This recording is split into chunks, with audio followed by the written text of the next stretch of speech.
ఈ వీడియోలో ఏపీ ప్రభుత్వ ఉద్యోగులకు మరియు పెన్షనర్స్‌కి పెండింగ్ బిల్లులు జమ అవుతున్నాయి. చెక్ చేసుకోండి. పూర్తి వివరాలైతే వీడియోలో తెలుసుకుందాము. వీడియోని అయితే ఎక్కడ గాని స్కిప్ చేయకుండా ఎండ్ వరకు చూసేయండి. అప్పుడే ఇన్ఫర్మేషన్ పూర్తిగా అర్థమవుతుంది. అలాగే వీడియో చూస్తున్న ప్రతి ఒక్కరు వీడియోకైతే లైక్ చేయండి ఫ్రెండ్స్. ఈ వీడియోని తోటి ఉద్యోగ, పెన్షన్ మిత్రులతో అయితే షేర్ చేయండి.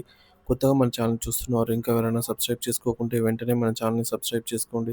దీని ద్వారా నేను చేసే లేటెస్ట్ వీడియోస్ అన్నీ మీ వరకు రీచ్ అవుతాయి. ఇక ఆలస్యం చేయకుండా వివరాల్లోకైతే వెళ్ళిపోదాము. ఫ్రెండ్స్ ఇక విషయానికొచ్చినట్లయితే ఆంధ్రప్రదేశ్ రాష్ట్ర ప్రభుత్వ ఉద్యోగులకు మరియు పెన్షనర్స్‌కు సంబంధించి దీర్ఘకాలంగా పెండింగ్‌లో ఉన్న పలు బకాయిల చెల్లింపు ప్రక్రియను నూతన ప్రభుత్వం వేగవంతం చేసింది. ఏపీ ఎన్‌జీఓ, ఏపీ జేఏసీ వంటి ఉద్యోగ సంఘాలు ముఖ్యమంత్రి శ్రీ నారా చంద్రబాబు నాయుడు, అలాగే మంత్రివర్యులు శ్రీ నారా లోకేష్ గారి దృష్టికి సమస్యలను తీసుకెళ్లిన నేపథ్యంలో ప్రభుత్వం సానుకూలంగా స్పందించి చెల్లింపులకు శ్రీకారం చుట్టింది. ప్రస్తుతం జమ అవుతున్న బకాయిల వివరాలు చూసుకున్నట్లయితే ప్రభుత్వం తక్షణమే స్పందించి కొన్ని బకాయిలను క్లియర్ చేయడం ప్రారంభించింది. ఎర్నడ్ లీవ్ ఎన్కాష్మెంట్ పదవి విరమణ చేసిన ఉద్యోగులకు గత 3 ఏళ్లుగా పెండింగ్లో ఉన్న ఎర్నడ్ లీవ్ ఎన్కాష్మెంట్ బకాయిల విడుదలకు ప్రభుత్వం ఆమోదం తెలిపింది. ముఖ్యంగా 2023-24 ఆర్థిక సంవత్సరంలో పదవి విరమణ చేసిన వారి బిల్లులు ఇప్పటికే వారి వ్యక్తిగత బ్యాంకు ఖాతాల్లో జమ కావడం ప్రారంభమయ్యాయి.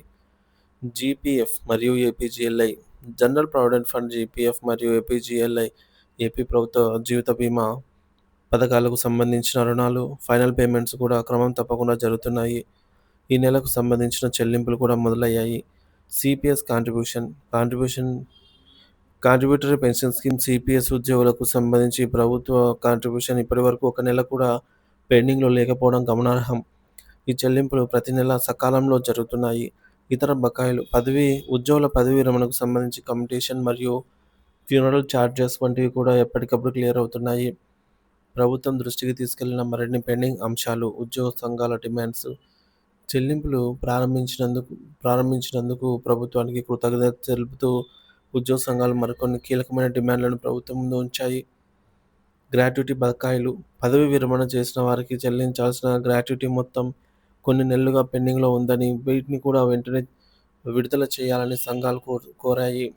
12వ పీఆర్సీ కమిటీ ఏర్పాటు గత 24 నెలలుగా నియామకానికి నోచుకోని 12వ వేతన సవరణ సంఘం పీఆర్సీ కమిటీని తక్షణమే ఏర్పాటు చేయాలి.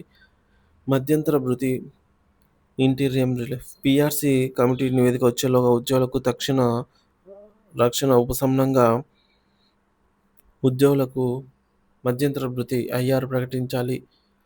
ఇక డీఏ బకాయిలు పెండింగ్‌లో ఉన్న పలు డీఏ కరువు భత్యం బకాయిలలో కనీసం 2 విడతలు డీఏలను వెంటనే మంజూరు చేయాలని, మిగిలిన బకాయిలను దశల వారీగా చెల్లించడానికి ఒక ప్రణాళికను ప్రకటించాలని డిమాండ్ చేస్తున్నాయి. మొత్తం మీద దీర్ఘకాలంగా పెండింగ్‌లో ఉన్న బకాయిల చెల్లింపులు ప్రారంభం కావటం పట్ల ఉద్యోగులు, పెన్షనర్స్ హర్షం వ్యక్తం చేస్తున్నారు. ప్రభుత్వం తమ ప్రధాన డిమాండ్లపై అయినటువంటి పీఆర్సీ, ఐఆర్, డీఏ బకాయిలపై కూడా సానుకూలంగా స్పందించి ఉద్యోగుల సంక్షేమానికి పెద్దపీట వేస్తుందని వారు ఆశాభావం వ్యక్తం చేస్తూ ఉన్నారు.